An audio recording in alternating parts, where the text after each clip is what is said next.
The Galactic Council, in its infinite wisdom and boundless arrogance, had deemed humanity a threat. We were a fledgling species, barely out of our planetary cradle, yet already reaching for the stars with a reckless abandon that terrified the ancient, staid races of the galaxy. Their solution, as it had always been, was overwhelming force, a fleet of 9,700 ships, the pride of the Council's armada, was dispatched to Earth with a simple, brutal directive: pacify the primitives. The fleet was a magnificent sight, a celestial river of chrome and fire pouring through the void. It was commanded by Grand Admiral Xyla, a being of immense experience and even greater hubris. He had crushed rebellions, pacified entire sectors, and never once tasted defeat. This, he mused to himself, would be less a war and more a surgical procedure. A quick, clean cut to remove a potential cancer before it could spread. They arrived in Earth's orbit, a steel net cast over the blue marble.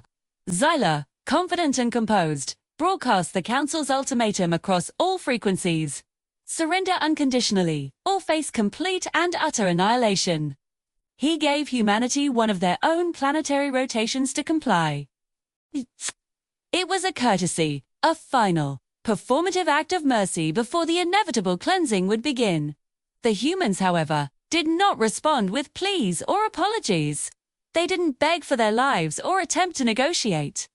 They responded with silence.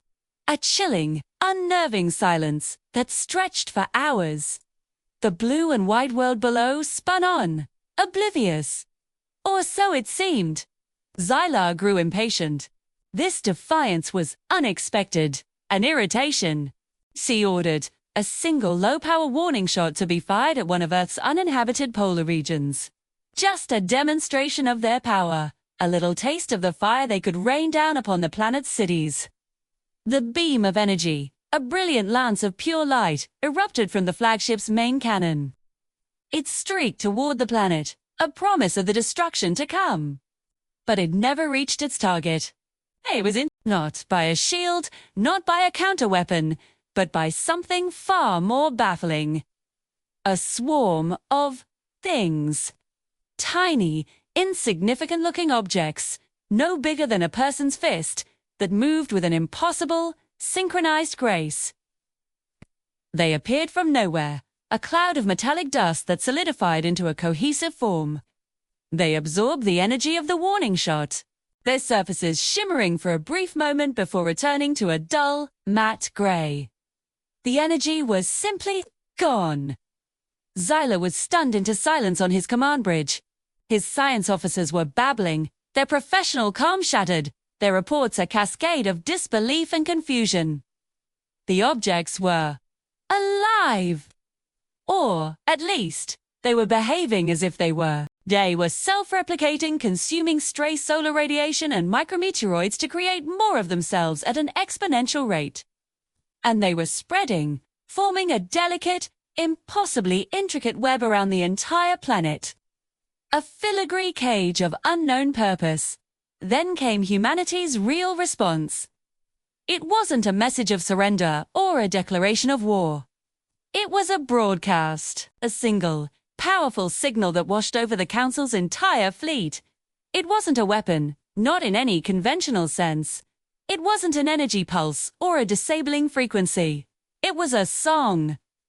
A symphony of such complex, layered beauty that it sent the fleet's sophisticated computer systems into a state of ecstatic paralysis. The logic gates and processing cores, designed to wage war, were overwhelmed by pure mathematical harmony.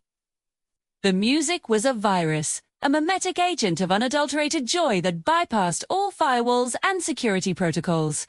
The crews of the Council ships were equally captivated.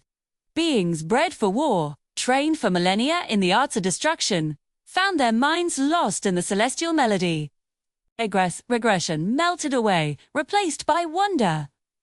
Discipline evaporated, replaced by AW. They stood frozen at their stations, their eyes wide, their minds adrift on an ocean of sound. The very concept of hostility seemed absurd, a distant and foolish memory. And then, While the fleet hung suspended in its blissful trance, the swarm attacked. Not with lasers or missiles. Not with kinetic force or plasma torpedoes. They attacked with themselves. They swarmed over the paralyzed ships, blanketing every inch of their hulls. Their tiny bodies began to vibrate, each one tuned to a precise frequency. The great warships began to resonate, their hulls groaning and singing under the strain. The vibrations were not destructive, not at first. They were transformative. The swarm was disassembling the ships, molecule by molecule, and reassembling them into something new, something beautiful. The cold grey metal of the destroyers flowed like water, twisting into elegant spires. The bulky armor of the cruisers softened into graceful curves. The angular menace of the battleships bloomed into metallic flowers of impossible geometry. The 9,700 ships of the Council's Armada, the greatest military force the galaxy had ever known, were unmade. They were transformed into a single, massive sculpture. A monument to peace, a testament to the utter folly of war. It was a breathtaking work of art. A celestial masterpiece that would hang in Earth's orbit for all eternity, catching the light of its star. Of the 9,700 ships that had set out to conquer Earth, only 18 returned to Council space. They were the scout ships, the small reconnaissance vessels that had been sent ahead to gather intelligence. They'd witnessed the entire event from a safe distance, their crews driven half-mad by the lingering echoes of the song and the impossible sight of their invincible fleet being unmade and remade into art. They returned to the Galactic Council, not as conquerors, but as messengers. They brought with them no prisoners, no spoils of war. They brought a story of a species that did not fight with weapons, but with art. A species that met an armada with a symphony. A species that had turned a fleet of warships into a monument. The Galactic Council, for the first time in its long and bloody history, was silent. They had sent their best to crush the primitives, and the primitives had sent back a song. The galaxy would never look at the little blue planet in the same way again.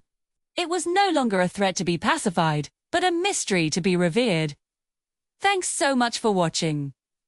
What did you think of humanity's unconventional defense? Let me know in the comments. And if you enjoyed this story, be sure to like and subscribe for more tailies from the far reaches of the imagination. See you next time!